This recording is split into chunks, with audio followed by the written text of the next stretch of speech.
Welcome to The Lift with Sheila Robinson Kiss. Come on in. There's always a special place set aside for you here where you can relax, kick up your heels, pour yourself a nice, refreshing drink, and prepare to be lifted and soar.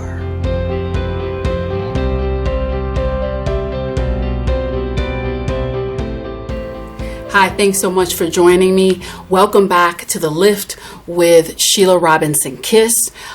This is Inside the Mind of Abusers, Part 2. There's so much that I want you to know about abusers and keeping yourself safe. But in this video, I'm really going to discuss the top 3 things that came to my mind based on research and almost 20 years of my clinical work with this population. So first and foremost, I'd like you to close your eyes. And I want you to imagine a time in your life when you were at your best. You were at your finest. You looked good. You felt good. You smelled good. Everything in your life and about your life just exuded positivity. Now I'd like you to open your eyes and isolate that feeling. Okay, can you feel it? You got those tingling sensations and reminders? Well, isolate it. And I want you to understand that abusers and abuse ultimately makes you feel the complete opposite of that. So abuse ultimately becomes the antithesis, the complete opposite of everything that is good and whole, because it degrades. Over time, abuse destroys the spirit, destroys the mind, and can certainly, in no short order, destroy the body and the soul. So why?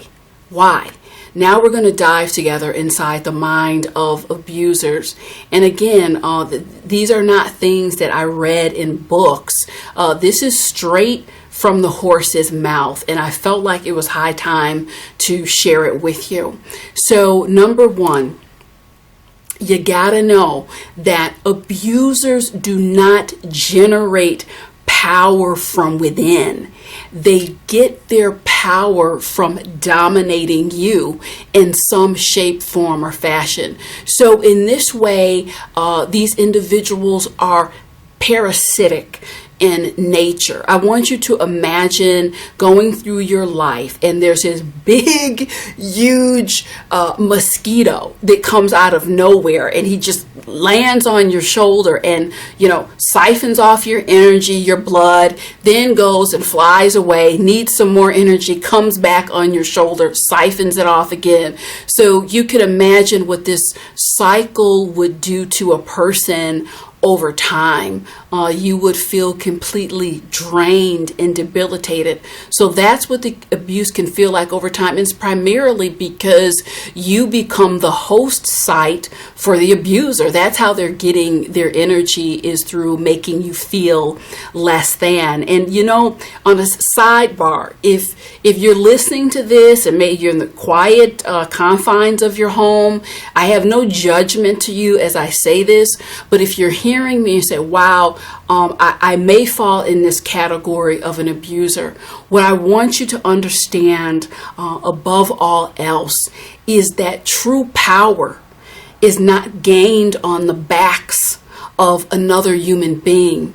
True power is gained through who you are, what you do, a reflection of your standing within humanity and your contributions to the world. If you feel that you are abusing anyone, your spouse, loved one, a child, animals, anything, the first step to healing is a small step, and it's really admitting it. And once you admit it, you can start moving in a positive direction. Number 2, this is critical, and those of you who are dealing with or have dealt with an abuser, you know that I'm hitting it right on the spot here. Abusers isolate a person so that they can work more efficiently. I cannot tell you how many individuals have shared with me, Sheila, I got involved in this situation and things were fine. Before I knew it, I looked up and it was just me and this individual in my life. So if you've ever wondered why, now you know. It's so that if someone separates you from your mother, your brother, your sister, your father, think about it. It makes it so easy for them to become the only source and the main focal point. Your friends and family help you check your reality.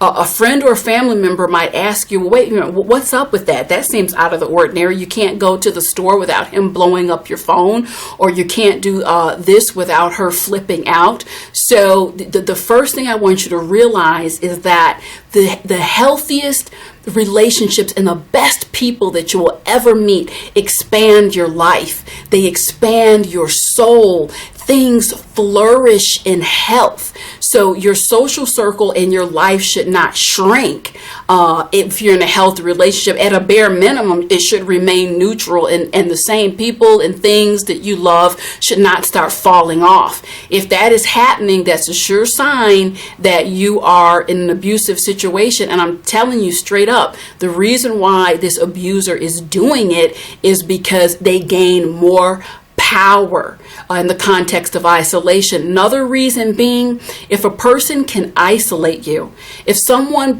can become your everything, your alpha, your omega, from A to Z, then soon thereafter, you're going to feel like your life without them is nothing. So that's the whole theme. It's part of the programming of abuse. Next, third point I really want to highlight. I want you to pay very close attention to this in all areas of your life. Abusers can be hypercritical. And I've had people ask me, why is it I can't do anything right? I can't say anything right. I can't prepare a meal right. I can't drive right. I can't put on my shoes right. I don't wear the right colors.